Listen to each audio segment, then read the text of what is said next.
خصی بکرے کی قربانی جائز نہیں، کیونکہ جب اس کے فوتے یعنی انڈے نکال دیے تو یہ تو عیبدار جانور ہو چکا، تو اب اس کی قربانی بھلا کیسے ہو سکتی ہے؟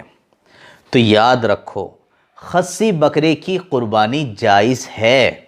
اور رہی اس کے فوتوں کی بات، تو یہ بات اچھی طرح سے سمجھ لو کہ جانور میں عیب اس کو سمجھا جاتا ہے جو اس کی قیمت میں یا اس کی خوبصورتی میں کمی کو پیدا کر دے۔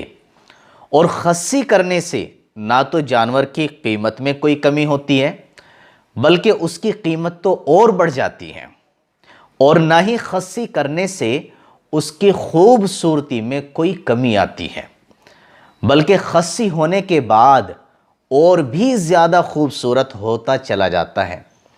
تو اب آپ ہی بتائیے کہ خصی کرنا عیب کیسے ہو سکتا ہے؟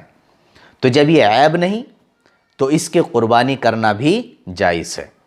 اور سب سے بڑھ کے بات خصی جانور کی قربانی کرنا خود رسول اللہ صلی اللہ علیہ وسلم سے ثابت ہے۔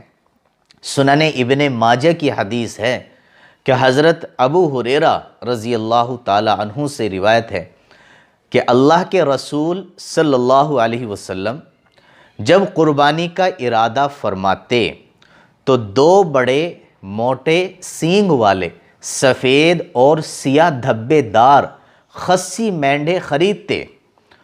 ان میں سے ایک اپنی امت کے ان افراد کی طرف سے ذبح کرتے جو اللہ کے ایک ہونے اور رسول اللہ صلی اللہ علیہ وسلم کے احکامات پہنچانے کی شہادت دیتے، اور دوسری اپنی طرف سے اور اپنی آل و اولاد کی طرف سے ذبح کرتے۔